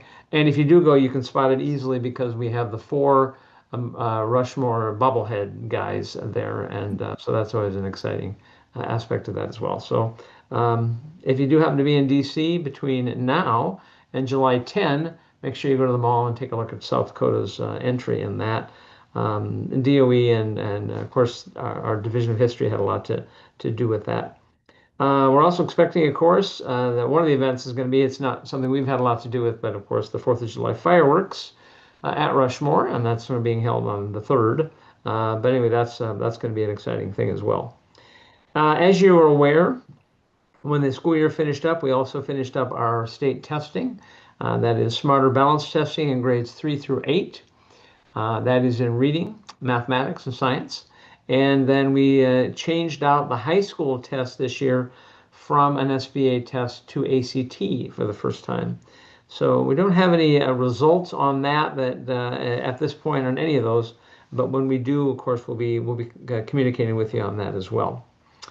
You've certainly heard about the scholarship granting organizations. People refer to it as one of the aspects of the big, beautiful bill. And that will be providing for people who wish to do so, they can donate $1,700 to an individual school district through a scholarship granting organization and then receive a dollar for dollar tax credit. So it comes at no actual cost to the person making the donation. We do not yet have the rules on that. Those will not be coming out now, we don't believe, until the end of summer. But we did have some preliminary information on that come from the Department of Revenue, who's going to run that thing, and that's gone really well. So we're talking about how that's going to work and how it can best work. That, of course, the $1,700 donation is not just for, it was originally talked about as just being for private schools or home schools, but it also will be extended to public schools. So it could be a major infusion of cash. There are specific things you can do with those dollars. If it's a private school, you can do tuition. If it's a public school, of course, there's no tuition in a public school, so it can be done such things as tutoring, after-school programming, those kinds of things. So that's going to be an exciting thing. We've been waiting a long time for the rules. We've gotten everything done up to the point of getting the rules. So once we have the rules, we'll move on that fairly quickly with the governor's office. You've certainly heard that the Trump administration is working hard to close the U.S. DOE and to send out its responsibilities to other departments. And most recently, we learned that special education is being moved to the Department of Health. And so that actually, there's a agreement signed to that effect this last week. And so basically where those things are going to be sent to was pretty much understood from the beginning. Now it's just becoming a more and more formalized process of that. So lots of other stuff going on, of course, as well. And but those are kind of the major highlights at this point. I'd be happy to answer any questions on any of those you may have. Questions of Dr. Graves on any of those? Mr. President? Yeah, Mrs. Heineman. Just a question, you know, talking about the Literacy Summit, the explicit instruction in math, the history standards, I'm just wondering, do we find in the universities the teacher prep programs have really reacted and responded to all those changes? So with the literacy, of course, they absolutely have. So all of our teacher prep programs in South Dakota have now adopted science of reading, and we have the coursework that they developed to do that. So when we did what was called Reading First back in 2001 in South Dakota, which had the effect because it was based upon science of reading, we had major effects in those districts that got the grant. However, we saw very quickly that since the change had not been made at the universities, very quickly the school districts were finding that as they retired people who had now been trained in that area under Reading First, they were being replaced by teachers who weren't trained in it. So that's been corrected. So we're very, very pleased about that. In terms of the social studies standards, we actually, you know, in some cases took over the instruction on that, or the curriculum materials on that. Certainly the universities are aware of the changes that have been made, and so we're hopeful. But the simple truth is the 7th through 8 or the 6th through 12 teachers in history and in social studies tend to be very well trained in those areas because they've taken that as their major. It was always the K-5 area where we had very little actual experience there. And so that particular area of history, that's why we've been doing so many different aspects of that. The road trip, the Civics and History Summit, the rest, that's why we responded in that manner. In terms of math, we're not there yet. So we need to sit down with the people in the regions and figure out just how expansive and how pervasive we need that to be in the other areas. So at this point, I can't say much about math other than we're now moving on in the direction we think it needs to go. Mrs. Heineman? Thank you. Thank you. Any other questions, comments? Yeah, Mr. President. Yeah, Mrs. Olson. Yeah, Dr. Graves, I'm just wondering, what are your thoughts about moving the Department of Special Education to the Department of Health? I mean, how, I'm just kind of like wondering about moving it away from education, how that's going to affect the Department of Special Education. I don't particularly have a concern about it because all the rules, all the laws, all the judicial decisions in the court hearings over the years remain in place. So that division now being part of a different department, it will still have the very same task, the very same mission. So it does not concern me. Okay. Dr. Graves, in that same vein, we've been getting letters about, returning education to the states. And I think we just got one that Indiana was the third, I believe, states. I think Iowa was first, and then Louisiana, and then now Indiana.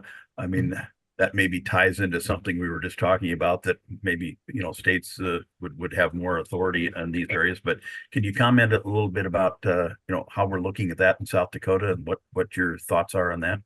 Sure. What that particular program is referencing is flexibility waivers, and that usually means, and almost always means, in the areas of the title programs. There's also some impact on Carl Perkins, but and so what's happening is different states are finding things they want to do, flexibilities they want to create, and actually that's under study right now at the DOE. Are there some of those flexibilities that Iowa or Indiana or Louisiana have pursued that would be of benefit to South Dakota? One of the issues is that we are what's called, this is a term in regulation, we are a minimally funded state in areas of title. It simply means we don't have a lot of students. South Dakota Iowa has between 4 and 6 times the number of students. Louisiana is much larger than us. So when they make a change, it has a much larger impact financially than it would in South Dakota.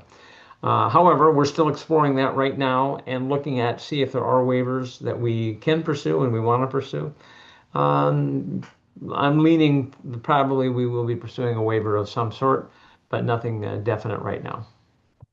And I write on this, Dr. Graves, that I mean, when we hear things and we hear, that just like Mrs. Olson was saying, well, that program is moved or whatever, or they're going to discontinue it and send it back to the state, or wait, that really, all the states can do these very same things. It's not like the federal government is, and that really the federal government doesn't really get down into the nitty gritty of working with local schools and teachers and things to really implement it. They just have a lot of higher up regulations that states and local units have to abide by and not really have any ability to change. I mean, I guess I'm speaking, is this what it's really attempting to do? Yeah, it's a little interesting because moving the function to a different department doesn't necessarily return it to the states. What's being talked about at the state, though, is would they take all the title dollars? So special education dollars, we receive about 18% of our funding in South Dakota, or across the nation. 18% of special education funding comes from the federal government. That can be generous or it can be stingy, however you look at it. Originally, when that law was passed back in the early 70s, the prediction was that they would be funding 40%. Now they're funding 18%. So it's certainly not as generous as it was originally talked about. But the idea would be in more likely than in special education, because that is so heavily regulated with court decisions and the law, is that in the title programming, Title I, Title II, Title III, Title IV, these are involved in remedial reading and math instruction, dealing with ELL students, providing professional development, treating the whole child, safe and drug-free schools, all those kinds of things. The idea would be a block grant. And so I know different people have talked about this, but we would manufacture, rather, we would create the determination of how much money each state would get, probably based on the same calculations we use now, which is based upon population and demographics, socioeconomic status of students through the census. And then that much money would come to the state. And so it could be very easy. It could simply be the state, the feds would send the money to the state and say, this is for education. You guys figure it out from there. Or it could have certain regulations, but much more flexible than it is currently. And so that's how that would work. But we have not seen any legislation pursue that as of yet in terms of making the whole works in title a block grant. Okay. Any other questions, comments from Mr. President? Mrs. Heineman? Quick question. The Great American State Fair, for those who aren't going to be in DC, is that available online to see that at all? To see South Dakota's or any of the other states' displays? So we are putting something up on our websites to look at what we've done. And actually, Deputy Secretary Scheibe, have we put that up right now, or is that something that's going to be going up a little bit later? We will be getting that up later. It's not quite up yet. Thank you.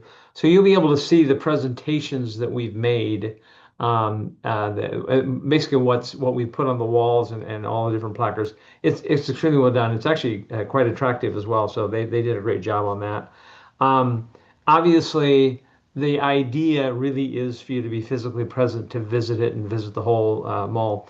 But yeah, that'll be something that we'll be making available for those who can't. Thank you. And before the last question comes up, I'll answer it. No, I cannot get you tickets to the fireworks at Rushmore on July. Don't even ask. Yeah, you had to get in early on that, but yes, you did. Dr. Graves, can you tell us, we have the history conference, and I was going to go to it, and then some things I had to cancel, but and of course we had our Board of Education Standards General Beadle History Teacher of the Year, which we gave that stipend to. Can you tell us about that and who it was? And that's a great question, because I do not, I mean, I obviously I met the gentleman. I do not remember the name right now, and Dr. Jones isn't available for that. So, okay. But I do know it was very well received. And I'll also say that as a result of that and other involvement we've had, we're seeing more K-12 teachers come to that conference than we've ever had in the past. So that's been a real positive. And that's a great addition to our whole social studies standards too. I mean, it kind of ties together, right? Exactly. Maybe you could, somebody could get that information out to us as to who it was and what have you, since we were kind of involved in it. So, okay, other items, questions, comments for Dr. Grave? Can I ask one more question? Mrs. Heineman. Back to the social studies standards, and I know that those papers, I think Studies Weekly was called, are most of the schools in the state using those? Is this the first year that they can, or was last year the first year they can, and have they been using them? In the 25-26 school year, each and every school district requested and used those materials at the elementary level. And what about the next school year? I don't have that right now. I know that I know it's very strong. If it's not 100%, I would be surprised. Thank you very much. And they're still available? Oh yes, we're providing them for 6 years. Okay. Wow. Okay. Year one was just done, and no, that's been a very popular in terms of being requested. And Jay Jones just ran in here and gave me the Teacher of the Year on that was Ryan Decker from the T area. Oh. I apologize, Dr. Warzeka, that I did not know that up front. Can you tell us anything about him, Dr. Warzeka? He's absolutely fabulous. He has been with the T Area School District for many, many years. He was one of our very first T Area Teachers of the Year that we submitted to be Region of the Year. He teaches a wide range of classes. He teaches AP government and does an amazing job for us. He is our head cross-country coach. He also coaches track and is a phenomenal human being. He really is. Extend our congratulations to him. Would you please do that? So thank you. I will do that. Hopefully, this is the first year that we've had a stipend, if you recall. I mean, which we had funded that, and so that's nice that it gets somewhat like the regular teacher of the year. So very good. Thank you. We would have had Dr. Jones report on that, but he is currently discovering just how hot and humid it can be in Washington, D.C. June 22nd. So, well, Mr. President, Dr. Meyer. Yes, I just like to bring everybody's attention to last week, Dr. Joseph Cope was in Rapid City doing workshops with the Rapid City School District on responsibility-centered discipline. And it was very, very informative, very well received. I don't know if it's going to work or not, but anyway, he'll be coming back again later this fall. Okay, and so that's a program, Dr. Meyer, that the Rapid City School District, they're kind of doing on their own. Right, and Aberdeen School District is involved with the responsibility-centered discipline as well. I don't know if Sioux Falls schools are or not. I'm not sure. I don't think so, but any other comments? Okay. The next item we had, item 10, was our BOES mission statement, and you recall, yeah, we had a lot of discussion on that at our last meeting, and the department came out with some suggested modifications on that. I think, personally, I'd like to maybe Dr. Meyer and I and Dr. Graves can talk about a process to go through that. If you recall, that was developed some time ago, not that long ago, but some time ago, and it was a multi-meeting kind of process of the board to do that, and I think it ties into that. It also maybe certainly is appropriate after July 28th. We might have, if there's going to be a change or a potential change. I mean, based on how the election goes, that might cue in some things as well. So maybe that's something we can look at, and maybe a meeting just in of itself, but to just discuss those parameters as your president, vice president, and with the secretary about how we might go through and put some better meaning into that whole process, I guess, would be what my suggestion would be. If that's any other comments or thoughts on that.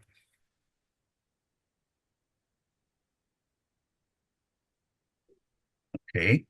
And then just board reports and general discussion. I think we mentioned future meetings. I don't think we really talked about those, but I know there was some mention of looking at Aberdeen on September 28th. Is it possible? I mean, then we would also, usually we do the Aberdeen, the Sioux Falls, Pierre, Rapid schedule. I know I've got some times in there which are good, and then some that are not at all good. Could we, Dr. Graves, could staff maybe put a little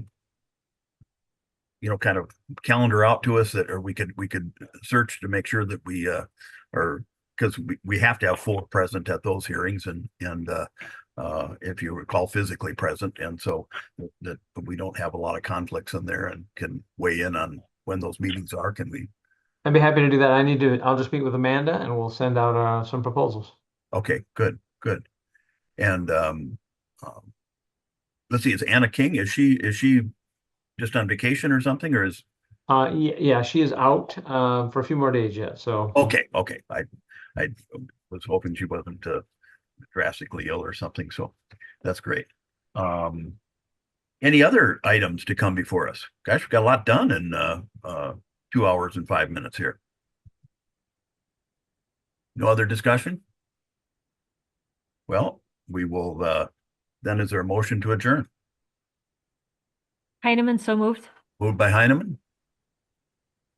Seconded by Olson. Seconded by Olson. Okay. All those in favor say aye. Aye. Aye. Aye. Opposed? The motion passes 7-0. Everyone will be recorded in favor of that unless we hear any objections. Hearing none. 7-0. Very good. Have a great rest of the day, everybody. Thank you very much. If you're in Sioux Falls, make sure you vote. Have a good 4th of July. Yeah, good 4th, right? Let's see where. President Perkins, are you still there? I'm still here, yeah. So, yeah, so if you're headed this way, since you guys are Republican delegates, right? Just give us a holler. We'll do that. We'll take care of it. Yeah. And you're not a delegate, or Greg, are you a delegate, or anybody else a delegate out there to the state Republican convention? I'm a delegate, but I will not be able to attend. Okay. Well, I could vote in your absence, said Joe.